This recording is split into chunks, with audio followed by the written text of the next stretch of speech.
Hello everyone, magandang umaga po sa ating lahat.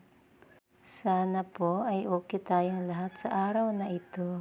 Dito na naman po ako, ang inyong kusinerang probinsyana. Sorry guys, ngayon lang po ako naka-upload kasi busy po ako sa nagdaang mga araw. Nagluluto pala ako dito ng baboy, sinigang na baboy po ang ulam po namin. Ilalagyan ko na po ng kangkong. Kasama din to sa nagpapadagdag po ng dugo. Kasi po, yung kangkong ay masustansya. Green po kasi siya na gulay. Pero sa probinsya po namin, hindi na kailangan bibilhin. Marami pong kangkong dyan lang makikita sa mga gilid-gilid ng ating mga palayan. Kahit sino-sino na lang po ang pwedeng kumuha. At magluluto din pala ako dito ng bihon, pansit bihon na may kanton. Dahil po namimiss ko na po ang magpansit, kaya magpapansit po ako ngayon. Pang merienda po namin. Masarap po ito guys, haluan niyo po ng tinapay. Tinapay po na buns. Siyempre luto lang po ng pansit. Ang importante may mga gulay, kahit konti lang po ang ihalo mo nga chicken. Tuwing magluluto po ako nito, naalala ko po yung mga kapitbahay po namin. Dahil po minsan magluluto din sila ng pansit at pamigay din sa mga kapitbahay din nila. Nako, pansit talaga nga, pure na pansit. Hindi man lang hinaluan ng mga gulay. Walang kahalo-halo guys. Basta tinimplahan na lang ng magic sarap. Hindi naman po ako sa namimintas, no. Kasi hindi naman po ako perfecto din magluto ng mga ganitong klaseng ulam kagaya ng mga pansit. Kasi hindi naman po ako nagtatrabaho sa mga restaurant. Ang sa akin lang po, masarap talaga sa pansit ang maraming ricado. Or alam naman po natin na nagmamahala na po ngayon. Kahit hindi na lang po lalagyan ng mga chicken or kaya baboy.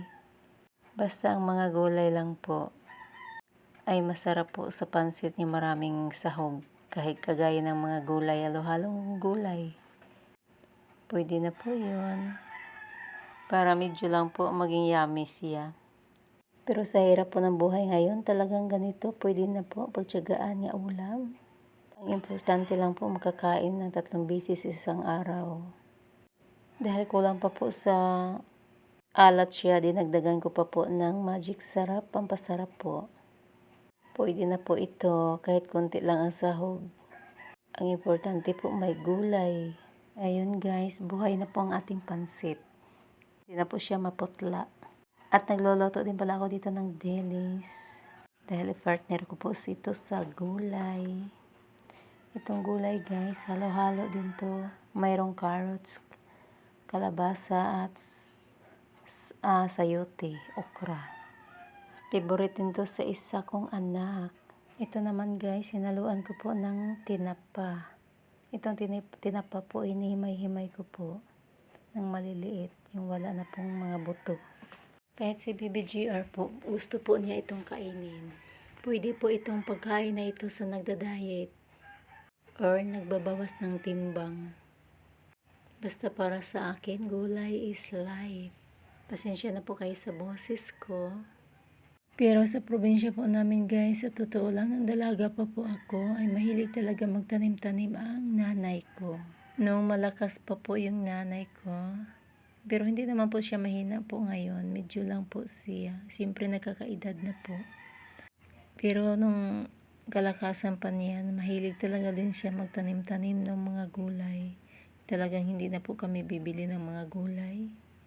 Kasi doon po sa tinitirahan naming bahay ay puro gulay ang nasa paligid. Ito palang dilis guys, masarap po iyon. Pang i-partner nyo po sa sibuyas.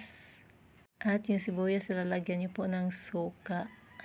Yun, pwede na po, kainan na po tayo.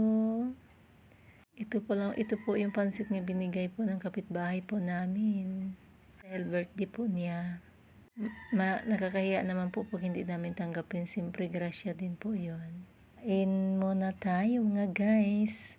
At pagkatapos po ng aking kainan ay magluluto na naman po ako dito ng bilong-bilong. Itong bilong-bilong mga guys, para hindi po madikit, nilalagyan ko po ng konting harina. Dahil po may natira pa po ako kaninang pansit, nilagyan ko po ng gulay. At ayun guys, yung gulay nga niluto ko kanina may natira pa po. At itong tukwat baboy nga binili ko. At nagpepreto din pala ako dito ng isda. Ito guys, yung isda, malutong na malutong kasi naluan ko po ito ng breading mix. At may paksiw din po ako. Kanin na lang po ang kulang. Ay, lutong-luto na din pala ang aming kanin. At thank you Lord sa mga pagkain, sa mga blessing na binigay niyo po sa amin. Yung magandang kalusugan, sapat na po iyon. At thank you for watching. God bless po sa ating lahat. Sana po ay pagpalain tayo ng ating buong may kapal. At kung nagustuhan niyo po yung video ko, paki-like naman po at subscribe. Marami pong salamat mga guys. Ingat po tayong lahat. Dahil po dito sa lugar namin ay summer na naman, sobrang init po pag lumabas ng bahay. Talagang hindi maiwasan ang mga sakit-sakit nga dumapo sa ating mga katawan. Kaya lagi po tayong mag-iingat.